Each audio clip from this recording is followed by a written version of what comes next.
저는 한 아이를 키우고 있는 40대 평범한 아줌마입니다. 다른 나라에는 시집살이가 잘 없다고 하는데 왜 이렇게 우리나라에서만 심한지 아직도 잘 모르겠어요. 지금은 이혼을 했지만 안면몰수한 그 사람들을 생각하면 아직도 치가 떨립니다. 결혼하기 전까지는 몰랐다가 결혼 직후부터 저는 끔찍한 시집살이에 시달렸어요. 결혼을 준비하는 과정에서는 그다지 과한 예단이나 혼수를 요구하지도 않았고 다른 집들과 마찬가지로 적당한 수준의 가격에 맞춰서 각자 모은 돈으로 결혼식을 올렸습니다. 그때까지는 이 정도면 시댁운도 좋다고 생각했었어요. 하지만 결혼을 하고 난 이후로는 남편도 시댁도 마치 가면을 벗듯이 정체를 드러냈죠. 여기 가서 좋은 기운 좀 받아와서 아들 낳아야지. 이번 주말에 시간 괜찮지? 결혼 직후에는 아직 회사 생활을 하고 있었던 터라 주말에는 쉬고 싶었지만 어머님은 매번 저를 찾아와서 주말마다 아이를 생기게 해준다는 절이며 명소들을 데려가셨습니다. 다녀오면 녹초가 되었지만 시댁까지 어머님을 모셔다 드리고 와야 했어요.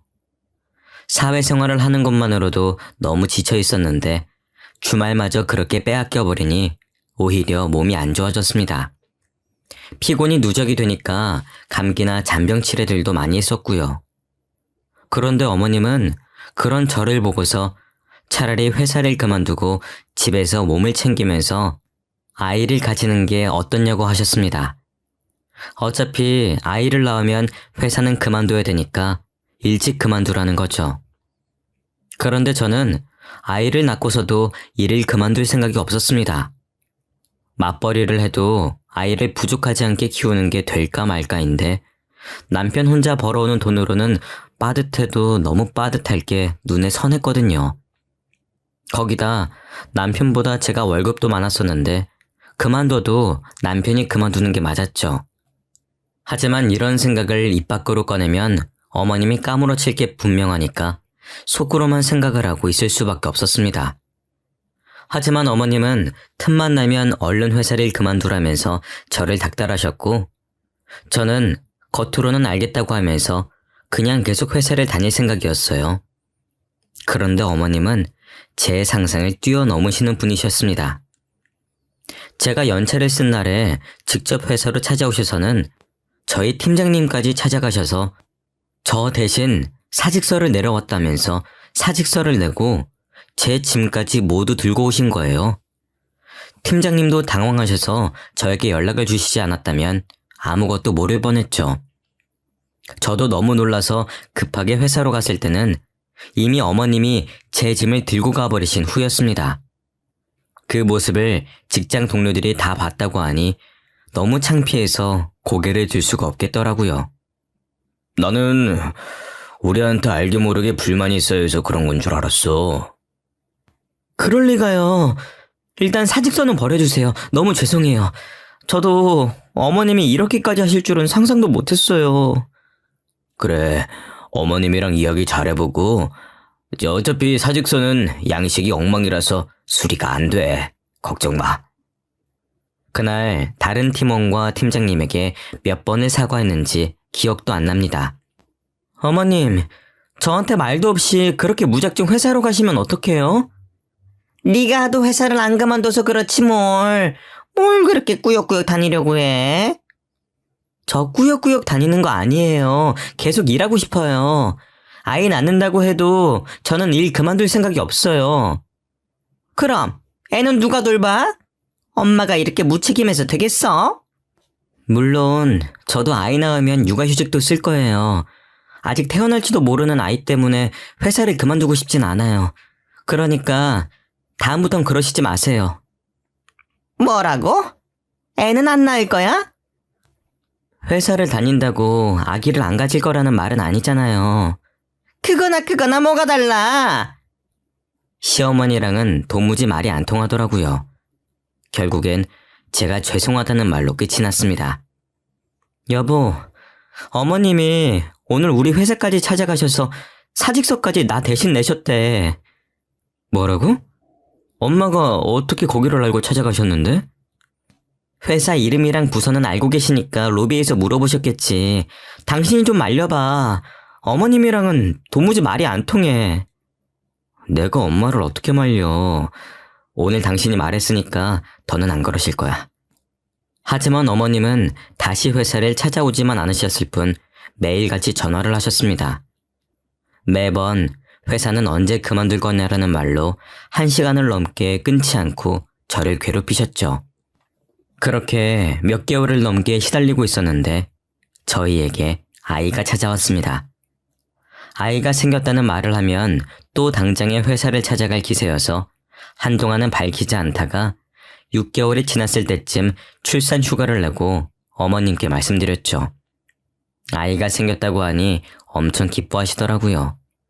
그 이후로 어머님은 임신한 사람한테 좋다는 건 다 해주셨습니다. 아이를 낳으려면 몸이 튼튼해야지. 요즘에는 다들 몸이 약해서 그렇게 그 제왕절개라는 걸 한다더라. 응? 그렇게 애를 쉽게 낳으면 정이 생기겠어? 넌 무조건 자연분만할 거지? 네, 저도 최대한 자연분만으로 하고 싶죠. 그렇지? 아유, 너는 그래도 생각이 똑바로 박혀서 좋네. 저도 물론 몸이 따라준다면 자연분만을 생각하고 있었습니다. 하지만 그게 제 마음대로 되는 것도 아니고 결국에 제왕절개를 해야만 했었죠. 20시간이 넘는 진통 중에 도저히 안 될 것 같아 유도 분만을 했었지만 그것마저 실패해서 제왕절개 수술을 빨리 들어가야 되는 상황이었어요. 하지만 어머님은 그때까지도 고집을 꺾지 않아서 한바탕 난리가 벌어졌죠. 조금만 더 기다려봐요. 유도분만 주사까지 맞았으니까 애가 나오겠죠. 이미 기다릴 대로 기다렸습니다. 더 이상은 위험합니다. 네, 선생님. 얼른 수술해주세요. 이러다 저희 애부터 죽겠어요. 사돈, 너무 성급하신 거 아니에요? 조금만 더 기다려봐요. 지금이 몇 시간째예요. 당신네들 손자 때문에 우리 애 죽일 셈이에요? 죽이다뇨?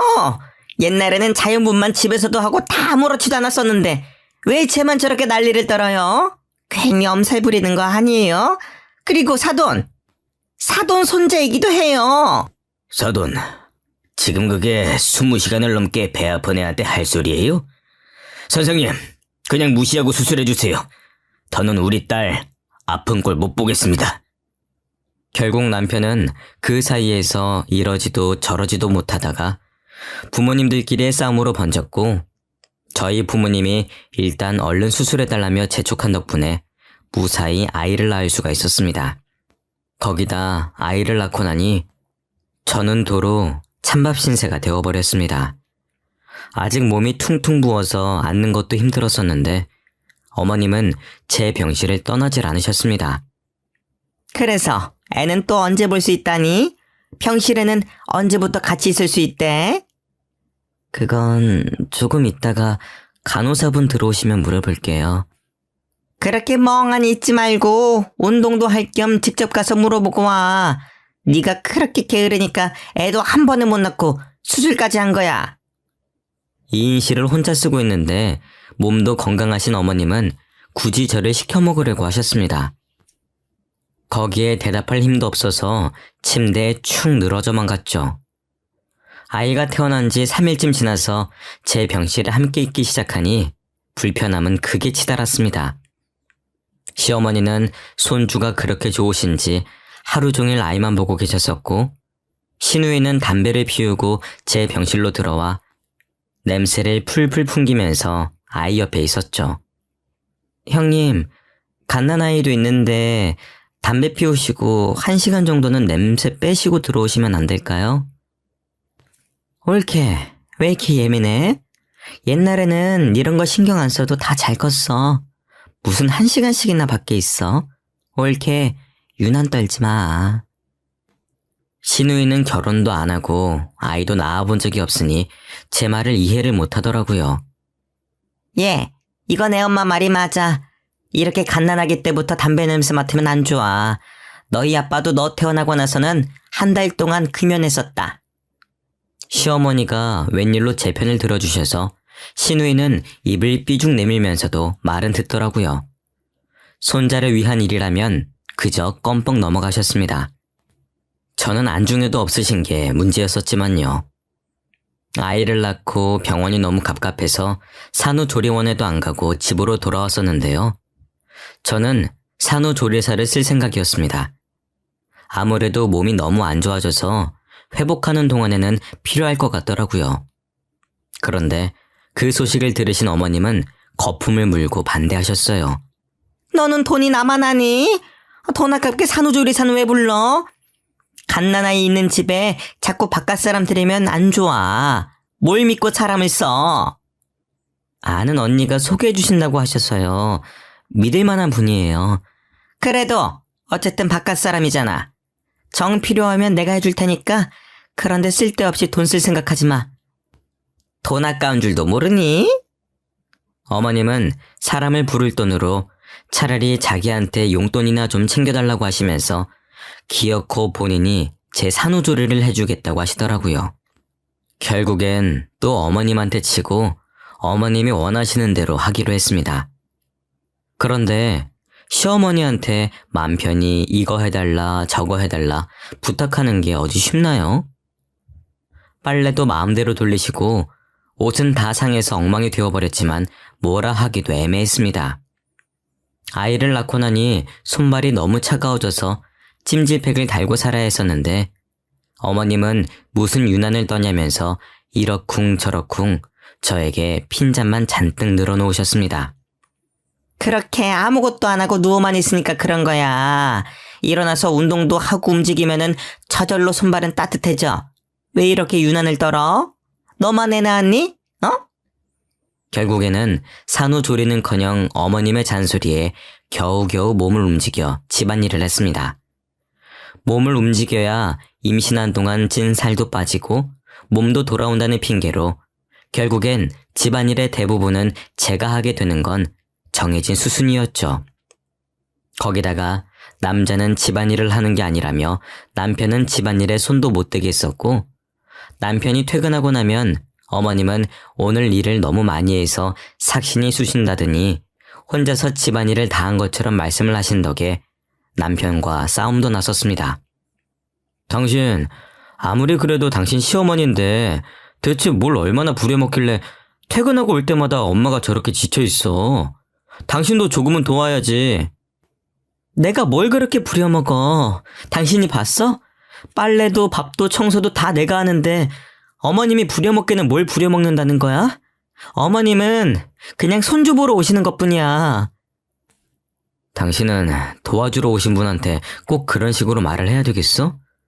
오신 김에 손주도 보시는 거겠지. 과장해서 말하지 마. 엄마 힘든 거 뻔히 보이는데 왜 거짓말을 해?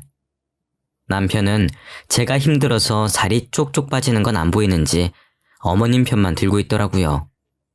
결국엔 몇 번의 싸움 끝에 산후조리사도 어머님도 안 부르는 걸로 합의했습니다. 그런데 산후조리를 제대로 못하니까 손목이며 골반뼈까지 너무 아프더라고요. 그런 와중에 아이는 봐야 하니 제대로 잠도 못 자고 먹는 것도 먹는 둥 마는 둥이었어요. 시간이 갈수록 몸이 망가지는 게 느껴지더라고요. 결국엔 복직을 해야 될 때까지도 몸은 몸대로 망가져서 회복도 못하고 아이를 맡길 곳도 없어서 회사도 그만두고 집에서 프리랜서로 간간히 일하면서 아이를 돌봤습니다. 집안에서 담배를 뻑뻑 피워대는 시누이가 있는 시댁에 아이를 맡길 수도 없는 노릇이었어요. 남편에게 육아휴직을 내라고 하고 싶었지만 회사가 작으니 그런 휴가도 쓰는데 눈치를 주더라고요. 결국엔 남편이 돈을 벌고 저는 강제로 주부가 되어버렸습니다. 남편 혼자 회사에 다니기 시작하면서 저는 혼자 독박 육아를 해야 됐어요. 복직을 할 예정일 때와 돌아갈 곳이 사라지고 나니 남편의 태도가 완전히 바뀌더라고요. 당신은 집에서 살림만 하면서 집 반찬이 이게 뭐야? 나도 애 보느라 정신없어. 이 정도 반찬이라도 해놓은 게 다행인 줄 알아. 아무리 그래도 너무하잖아. 아니면 엄마한테 반찬이라도 조금 얻어오든가. 아니면 장모님은 이런 거 안 도와주신대? 일도 안 하시잖아. 당신, 내가 시어머니 부려먹는다고 뭐라 할 땐 언제고 왜 우리 엄마는 부려먹으려고 해? 당신 입에 들어갈 반찬을 우리 엄마가 당신 뭐가 예쁘다고 해다가 바치겠어? 말이 그렇다는 거지. 안 그러면 당신이 신경을 더 써주든가. 뭐가 그렇게 불만이 많은지 제가 뭘 하든 불만이 튀어나오기 바빴습니다. 전업주부로 사는 동안 남편이 저를 무시하는 말에 오기가 생겨서 어떻게든 다시 복직해서 그런 소리가 쏙 들어가게 해주고 싶었죠. 그래도 2년쯤 지나서 아이가 어린이집을 다니면서 조금 여유가 생겼어요. 낮에 혼자 있는 시간에는 물리치료라도 받으면서 몸을 회복하려고 했습니다. 저도 몸을 회복하고 회사도 복직하고 싶었거든요. 하지만 시어머니는 그것마저 불만이셨습니다. 너 저번에 산후조리사 쓴다고 할 때부터 알아봤다. 돈 쓰는 귀신이야 아주. 세상 사람들 다 너만큼은 아파. 고작 그런 걸로 무슨 물리치료야? 남편은 시어머니가 대놓고 저에게 뭐라고 하는데도 아무 생각 없이 있더라고요. 제 커리어도 무너지고 몸까지 망가져가며 아이를 낳았더니 그건 아주 당연하다는 듯 구는 게 너무 서러웠어요. 남편이 일을 벌려놓고서는 결국 혼자 나몰라라 하는 것도 꼴보기 싫었죠. 제가 경제력을 잃으니 다들 저를 더 만만하게 생각하기 시작했었거든요. 특히 신우이는 아이를 낳고 난 이후로 저희 집에 불쑥불쑥 찾아왔었습니다. 신우이는 공무원을 준비한다면서 나이 40 가까이 시댁에 얹혀 살면서 시험을 준비하는데 시부모님이랑 싸우고 나면 꼭 저희 집에 오더라고요. 옳게 내 말 좀 들어봐. 우리 엄마지만 남의 사정은 신경도 안 쓰고 너무 자기 생각만 하지 않아? 옳게도 그렇게 생각하지? 처음에는 뭣도 모르고 신우이의 말을 들어주면서 어머님 욕에 호응했다가 나중에 어머님이랑 화해하고 나서 그걸 어머님한테 다 일러바치더라고요. 결국엔 고부 갈등의 골만 깊어질 뿐이었습니다. 그런 일들이 반복되면서 그냥 신우이가 엉엉 울면서 찾아와 자기 멋대로 어머님을 욕하고 있으면 아무런 호응도 해주지 않고 실컷 떠들게 내버려뒀어요.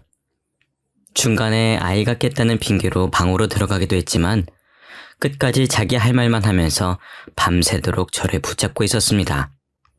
남편은 자기 누나인데 다음날 출근을 해야 한다는 핑계로 매번 먼저 자리를 피했고 결국 신우이가 오는 날은 잠도 제대로 못 자고 다음날 신우이가 어질러 놓은 걸 치우느라 피곤함이 2배는 더 몰려왔습니다. 저도 참다 못해서 남편에게 신우이를 좀 어떻게 해보라고 했었지만 자기 일이 아니라는 듯이 저보고 알아서 하라고 하더라고요. 누나도 당신이 편하니까 이렇게 와서 하소연다고 그런 거지. 당신이 알아서 잘라내. 왜 그걸 말을 못하고 있어? 그리고 하소연 들어주는 게 뭐 어때서? 그게 말이 쉽지. 당신 일 아니라고 너무 쉽게 말하지 마. 시댁 식구도 가족이야. 가족끼리 하소연도 못해? 당신도 너무 벽치는 경향이 있어. 당신도 엄마랑 누나랑 좀 가깝게 지내려고 노력이라도 해봐. 남편은 도리어 제 탓을 하면서 친하게 지내라는 엉뚱한 대답을 내놓았습니다. 그러면서 정작 본인은 저희 부모님을 찾아뵙지도 않고 심지어는 명절마저도 혼자 보내면서 그런 말을 하는 게 양심에 찔리지도 않은지 입만 살아서 나불거리더라고요. 당신은 우리 집에 살갑게 구는 건커녕 찾아뵙지도 않으면서 그런 말이 나와? 저가랑 시집은 또 다르지. 딸은 출가 외인이라는 말 몰라? 요즘 시대에 그런 게 어딨어? 너무 이기적인 거 아니야? 당신도 이번 명절에는 나랑 같이 친정 가든가. 왜 또 그렇게 예민하게 받아들여. 됐어. 그만 말하자. 남편은 괜히 불리해지니까 말을 끊어버리더라고요.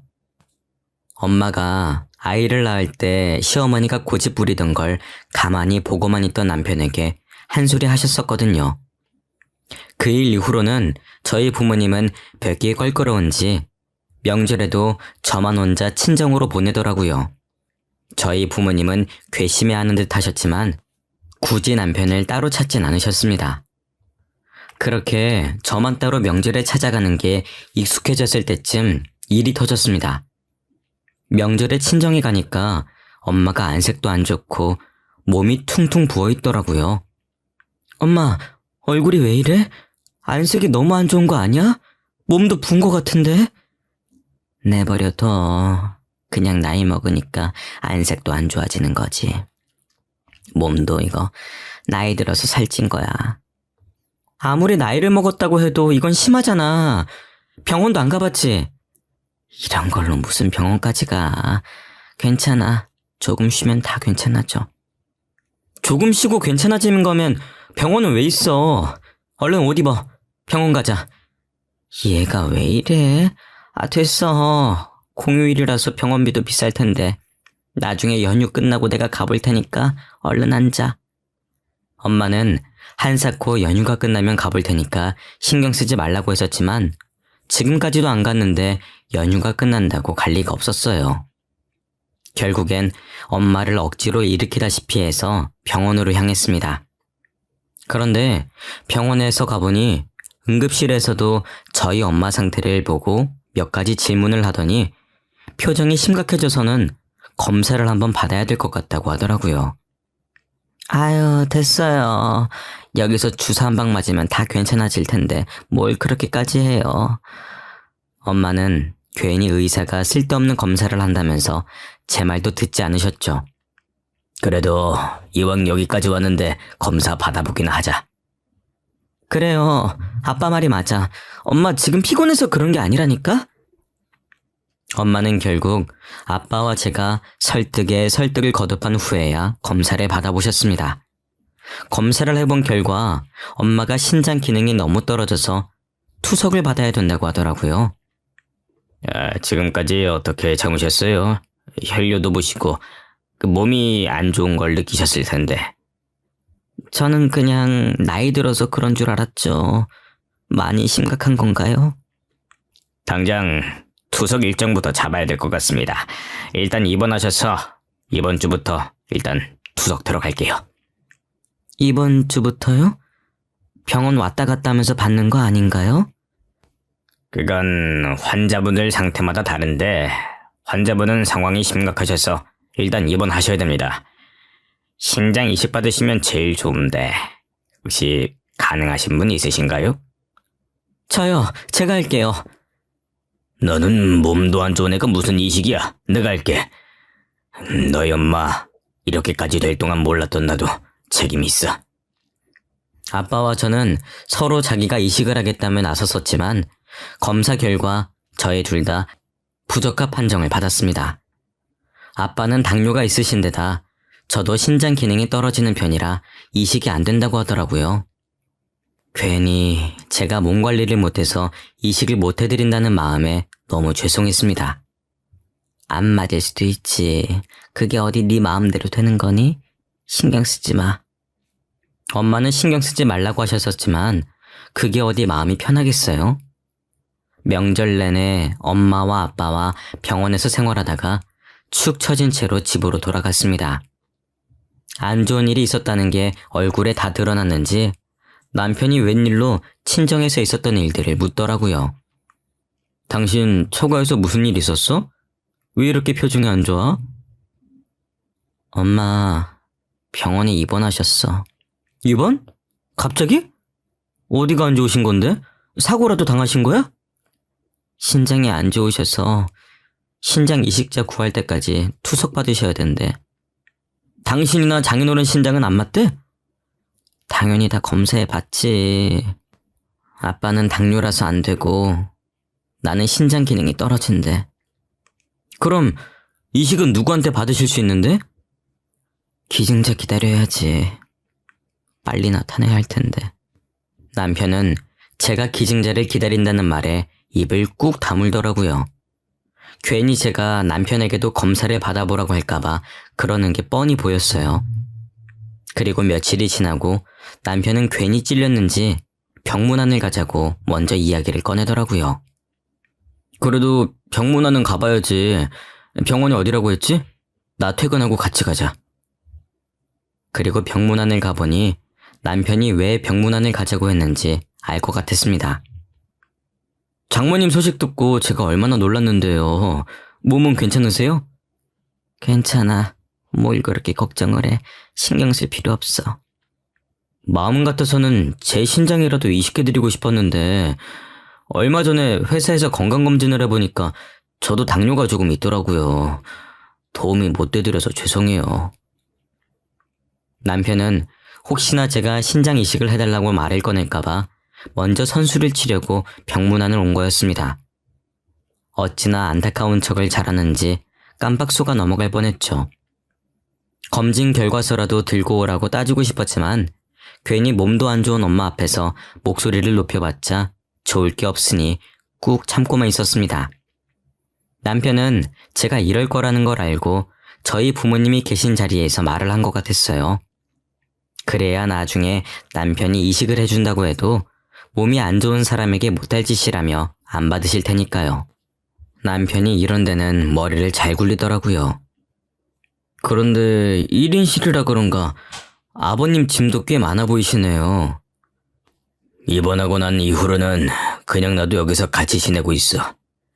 집은 가끔씩 옷만 새로 가지러 갈 때 가고 나머지는 그냥 여기서 살고 있지. 병문안을 갔다가 돌아오는 길에 남편이 하는 말은 어이가 없었습니다. 근데 장인어른하고 장모님 두 분 일도 안 하시는데 1인실 비용은 어떻게 감당하시려고 저렇게 대책도 없이 떡하니 잡아놓으신 거야? 미리 말하는데 난 병원비 못 보태드려. 남편은 혹시나 자기에게 도움을 청할까봐 걱정이 됐었는지 미리 차단을 해버리더라고요. 어처구니가 없었습니다. 저희 부모님이 일을 안 하시긴 했지만 살고 있는 빌라 건물주이시거든요. 그 빌라 말고도 다른 건물 2개가 더 있으시고요. 젊은 시절에 악착같이 모아서 저 다 키워놓으시고 재테크 하시던 게 대박이 나셔서 그제서야 건물도 몇 채 사놓고 겨우 노후 자금을 모으시기 시작하신 정도였어요. 그러니 돈을 안 쓰시는 게 습관이 되셔서 병원에도 안 가려고 하시고 겉보기로만 봐서는 건물주라는 걸 모를 정도였거든요. 어차피 빌라도 관리를 해야 되니까 그 건물에서 살고 계신 거였는데 남편은 그걸 보고 저희 집이 가난하다고 믿고 있는 것 같았습니다. 당신이 보태줘봤자 뭐 얼마나 보태줄 수 있다고 그렇게 말해? 애초에 당신한테 손 벌릴 생각도 없었어. 그러면 말고 당신 나중에라도 딴소리 할 생각하지 마. 당신이 먼저 그렇게 말한 거야? 남편은 퍽이나 걱정이 됐었는지 끝까지 돈은 못 보탠다는 말을 하더라고요. 어쩌다가 이런 남편을 만난 건지 제 자신이 너무 한심스러웠습니다. 그리고 얼마 지나지 않아 신우이가 또 저희 집으로 찾아왔어요. 하지만 술도 마시지 않았고 밤이 아닌 아침부터 찾아왔다는 게 평소와 달랐습니다. 심지어는 손에 과일도 한가득 들고 왔더라고요. 형님, 이렇게 아침부터는 어쩐 일이세요? 왜? 올키가 혼자 집안일하기 힘들 테니까 내가 도와주려고 왔지. 그동안 신세진 것도 많은데 이렇게라도 갚아야 되지 않겠어? 신우이는 무슨 바람이 들었는지 저희 집에 들어와 처음으로 집안일을 도와주더라고요. 웬일로 조카 앞에서 담배 냄새도 다 털어내고 들어오는 모습에 뭔가 꿍꿍이가 있는 건가 의심부터 하기 시작했는데 역시나 제 예상이 맞아떨어졌습니다. 올케네 부모님 집 빈다면서? 소식 다 들었어. 병원에서 거의 사신다며. 네, 그런데 왜요? 그럼 올케 부모님 집은 비는 거 아니야? 다른 게 아니라 나도 이제 독립할 때가 된 것 같아서. 지금 뭘 말씀하시고 싶은 거예요? 저희 집이라도 빌려달라는 말씀이세요? 어차피 두 분 다 병원에서 생활하신다면서 집 비워놓으면 뭐해? 내가 들어가서 깨끗하게 살게. 나도 나이가 있는데 이제 독립도 해야지. 네, 독립하세요. 누가 하지 말라고 했어요? 형님이 독립하시는 거랑 저희 부모님이 집이 비는 건 완전히 별개 문제죠. 저희 부모님 짐도 있는데 어떻게 남을 집에 들여요? 가족끼리 꼭 그렇게 선을 그어야 되겠어? 올케랑 내가 가족이니까 올케 부모님이랑도 가족이지. 어떻게 남이야. 짐 있는 건 난 신경 안 쓰니까 괜찮아. 가족이요? 그렇게 가족 운운하시는 거 안 부끄러우세요? 그렇게 가족 같은 사이인데 저희 엄마 병문안이라도 한번 오셨었어요? 신장 이식이라도 해주실 거예요? 옳게. 사람 그렇게 안 봤는데 무섭네. 지금까지 우리 신장이나 노리고 있었던 거였어? 제가 왜 이식을 못 해드리는데요? 아이 낳고 제대로 몸 관리할 틈도 없어서 그런 거잖아요. 형님이 먼저 그런 식으로 말 안 꺼내셨으면 저도 이런 말 안 했겠죠. 대체 사람이 어디까지 양심이 없으면 그런 생각이 가능한지 도무지 이해할 수가 없었습니다. 언제 회복하셔서 집으로 돌아오실 줄도 모르는 건데 무작정 그 집에서 살겠다는 게 제정신인가요? 시누이와 말씨름을 하고 있는 와중에 남편이 뭘 두고 갔는지 집에 다시 들어오더라고요. 누나는 아침부터 무슨 일이야? 뭐 두고 간 물건이라도 있어? 당신이 형님한테 말했어? 내가 뭘 말해? 우리 부모님 병원에 입원하셔서 두 분 다 병원에서 생활하시는 거 당신이 말했냐고. 말했는데 그게 왜? 형님이 당신이 한 말 듣고 여기까지 와서 뭐라고 하시는지 알아? 그럼 이제 우리 부모님 집이 비니까 자기가 거기 들어와서 살겠다네? 저는 당연히 남편이 제정신이냐며 시누이에게 화를 낼 줄 알았습니다. 그런데 제가 사람 파악을 잘못해도 한참 잘못했던 거죠.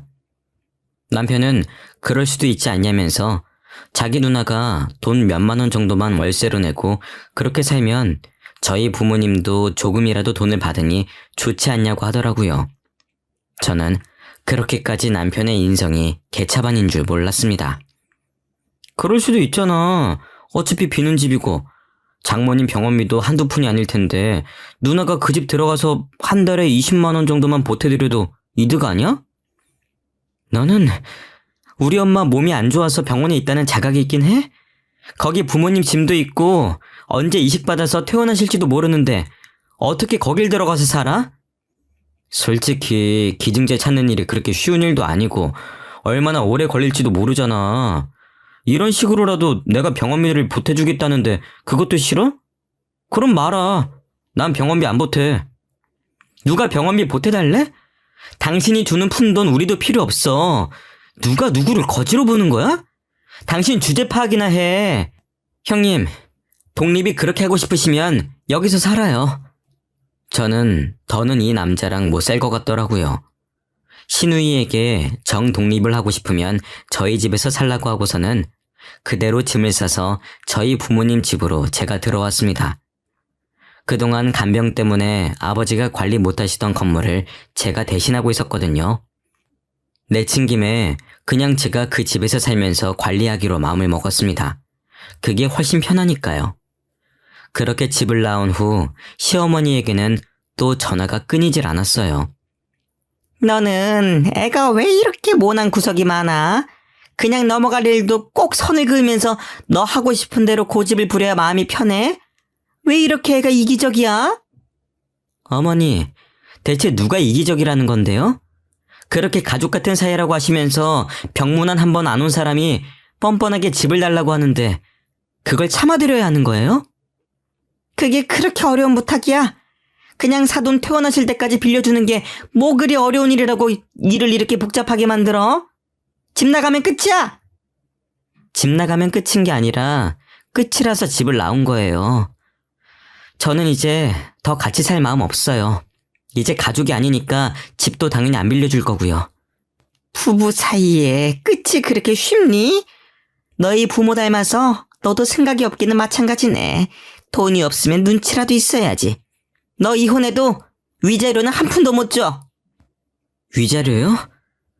그깟 푼돈 저도 필요 없어요. 그리고 저희 부모님이 생각이 뭐가 없는데요? 돈도 없으면서 병원 1인실에 쓰는 게 생각이 있는 사람이니? 그러면서 나중에 돈 빌려달라고 할 게 뻔하지 뭐. 쓸데없는 걱정하지 마세요. 저희 집에 차고 넘쳐나는 게 돈인데 남편 도움은 필요 없어요. 돈 빌려달라고 하지 않을까 걱정하던 건 저희 부모님이었다고요. 시어머니와의 전화를 끊고 얼마 지나지 않아 남편이 찾아왔습니다. 당신 정말 이런 일로 이혼하겠다는 거야? 당신 이혼이 그렇게 쉬워? 우리 애는 어떡하고? 안 쉬우니까 지금까지 참아준 거야. 당신 같은 사람 손에 애를 어떻게 맡겨? 당신 이런 식으로 나오면 위자료고 양육비고 한 푼도 못 받을 줄 알아? 당신이 위자료든 양육비든 줘봤자 얼마나 준다고 유세를 부려? 제 말에 남편은 자기가 예상한 반응과 다르게 나오자 당황한 것처럼 보였습니다. 당장 이혼 서류에 사인해. 나는 다 해놨으니까 당신만 사인하면 돼. 남편은 아무렇지 않은 척하며 보란듯이 제 눈앞에서 서류에 사인을 해버리더라고요. 그렇게 저와 남편은 이혼을 하고 법원을 나서는 길에 아빠가 저를 데리러 오셨습니다. 엄마가 아픈 후로 아빠는 엄마가 퇴원하면 여기저기 함께 다니실 거라고 비싼 외제차를 뽑아서 운전 연습 겸 시내 곳곳을 돌아다니셨었거든요.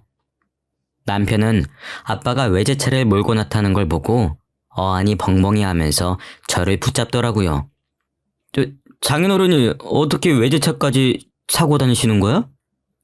내가 말했잖아. 당신이 주는 푼돈은 필요 없다고. 부모님이 사는 그 빌라 전체가 아빠 명이야. 그거 말고도 건물이 더 있는데 당신은 그것도 모르고 누가 누굴 걱정한 건지. 다시는 우리 눈앞에 띄지 말게. 못난 사위도 사위라고 마음에 안 들어도 다 참아주고 있었더니 정도껏 해야지. 장인어른, 건물 가지고 있으셨다는 것 정말입니까? 왜? 이제서야 우리 재산을 들으니까 후회가 되나? 이미 기회는 지나갔어. 다시는 우리 집 사람들 눈에 띄지 말게. 알겠어? 이미 끝난 마당에 그게 진짜면 어떻고 아니면 어떡하게? 멍청하면 착하기라도 하든가. 어쩜 이렇게 하나같이 다 뒤떨어지는지. 제가 남편을 보며 비웃어주자 남편은 어안이 벙벙해서 그 자리에서 굳어버리더라고요. 저는 그런 남편을 두고 아빠의 차를 타고 그 자리를 떠났습니다. 그 이후로 상황 파악이 뒤늦게 끝난 건지 남편은 매일같이 전화를 걸어댔어요. 제가 전화를 받지 않으면 구질구질하게 문자까지 남기면서 다시 합치자고 했습니다. 여보, 내가 그동안 생각을 잘못했어. 장모님 신장 이식 검사 한 번 더 받아볼게. 가족이어야지 이식 심사도 잘 통과되잖아. 그러니까 우리 재결합하자, 어? 엄마가 이식 결정이 나지 않았더라면 저도 그 말에 흔들렸을지도 모릅니다. 재결합하고 다시 이혼해서 위자료든 돈을 뜯기는 한이 있어도 엄마만 다시 건강해진다면 그 값을 지불할 생각은 당연히 있었죠. 하지만 남편이 그렇게 구질구질하게 굴 때쯤 뇌사자의 신장을 이식받기로 했습니다. 엄마는 운이 좋게 그 기증자분의 신장을 이식받을 수가 있었고 무사히 퇴원까지 할 수가 있었습니다. 그 사실을 아이에게 들었는지 아이와 만난다는 핑계로 자꾸 저와 만나려고 하더라고요. 시우도 어린데 부모가 같이 있는 환경에서 키우는 게 낫지 않겠어? 시우도 우리가 같이 살았으면 좋겠다고 하던데 엄마로서 그걸 모르는 척 할 거야? 당신 시우 핑계 대면서 재결합은 꿈도 꾸지 마. 자꾸 그러면 시우도 못 만나게 할 거야. 어떻게 그렇게 매사에 매정하게 말을 할 수가 있어? 너는 애가 불쌍하지도 않아? 너 같은 아빠는 필요 없어. 너 이혼하기 전까지 애랑 같이 시간을 보낸 적이 있긴 해? 그동안 일한다는 핑계로 주말에도 잠만 자고 아이랑 말도 잘 안 했으면서 아빠 자격도 없어 넌. 아빠 자격? 내 애야. 내 핏줄인데 자격이 뭐가 필요해? 당신 애 만날 때마다 같이 살고 싶다고 말하라고 시키는 거 모를 줄 알았어? 애도 눈치가 빨라서 당신이 애정이 있어서 그렇게 말하는 건지 아닌지 다 알아. 참내 애가 뭘 안다고. 시우가 진짜 그렇게 말했어? 그럼 내가 들은 것도 없이 막무가내로 찔러보는 거겠니? 내가 너같이 멍청한 줄 알아? 그러니까 애라도 보고 싶으면 다시는 개수작 부리지 마.